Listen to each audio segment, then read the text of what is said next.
అమ్మా హారిక, నేను సినిమాకి వెళ్ళొస్తానే, నే వచ్చే వరకు ఇల్లు జాగ్రత్తగా చూసుకో. నేను వస్తాను అత్తయ్య.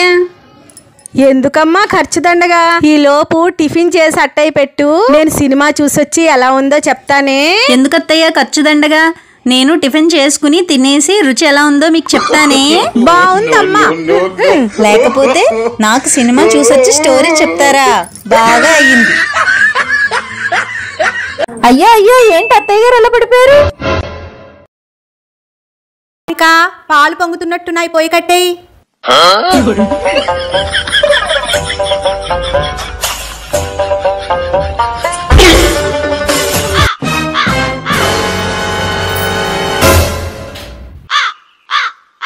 ఏంటో మా అత్తకు పొద్దున్నుంచి అన్ని షాకులే. దండం కట్టేమంది బట్టలు ఆరేసుకోవడానికి, కట్టాను. శబాష్ అని కూడా మెచ్చుకున్నారు. అలాగే తర్వాత పోయి కట్టేమంది, వెళ్లి కట్టాను. మరి దానికెందుకు స్పృహ తప్పి పడిపోయిందో నాకు అర్థం కావట్లేదు. ఏమిటో అత్తయ్య.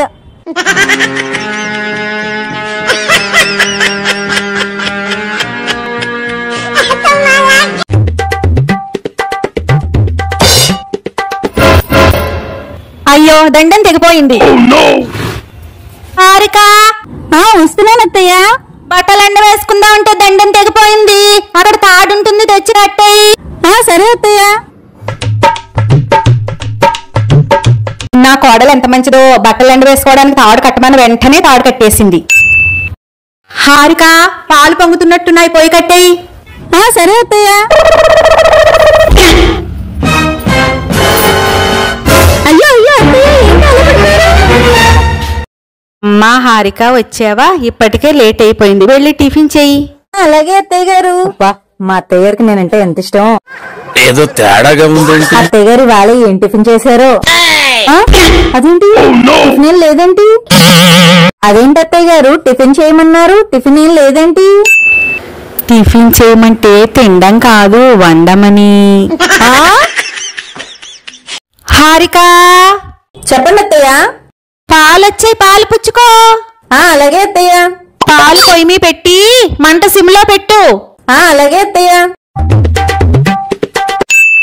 అవునత్తయ్య, స్టవ్ మీద పెట్టి సిమ్ లో పెట్టమన్నారు, కానీ సిమ్ 1 లో పెట్టమంటారా, సిమ్ 2 లో పెట్టమంటారా? ఏంటి, నీకు వంట రాదు అన్నప్పుడు కూడా నేను బాధపడలేదమ్మా. ఇప్పుడు సిమ్ 1 లోనా 2 లోనా అని అడిగే చూడు, దానికి మాత్రం నాకు చాలా బాధగా ఉంది.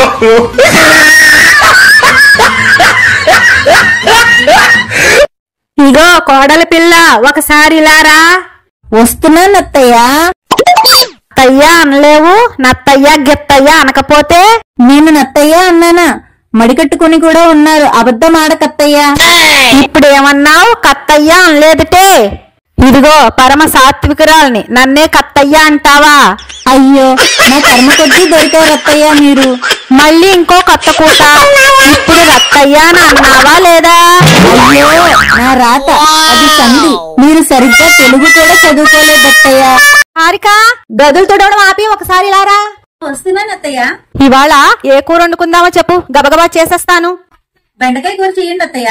అబ్బా, బెండకాయ కూర నాకు నచ్చదు, ఇంకో కూర చెప్పు. కొన్ని దొండకాయ కూర చేయండి. దొండకాయ కూర మీ ఆయనకి నచ్చదని తెలుసు కదా, ఇంకో కూర చెప్పు. కొన్ని బంగాళదుంప కూర చేయండి అత్తయ్య.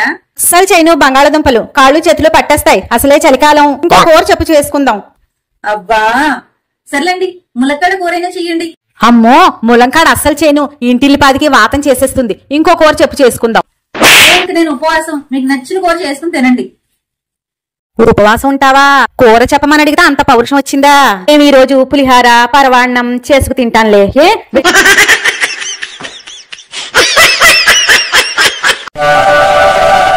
హారిక, ఇలారా. చెప్పండి అత్తయ్య. నేను ఆవిడతో చెప్పొద్దని నీతో చెప్పిన విషయాన్ని నువ్వు ఆవిడతో చెప్పావని ఆవిడ నాతో చెప్పింది. నాతో చెప్పొద్దని దొంగ మొహంది చెప్పిస్తుందా మా అత్తగారితో? అయినా నేను ఆవిడతో చెప్పిన మాట మీతో చెప్పొద్దని నేను ఆవిడతో చెప్పానే. అనవసరంగా నన్ను బుక్ చేసేసింది. ఏమనుకోకండి అత్తయ్య. సరే పోనీలే, ఎవరినేమనుకుని ఏం లాభం? మా అత్తగారి దగ్గర నన్ను బుక్ చేస్తుందా? దీని తల్లో పేలు ఎక్కువైపోను, దీని కూర మాడిపోను. ఆవిడ నాతో చెప్పిందని నేను నీతో చెప్పినట్టు మళ్ళీ ఆవిడతో చెప్పకు, అర్థమైందా? Thank you for watching. Subscribe Khushi sisters. Subscribe చేసుకోండి. Bye bye.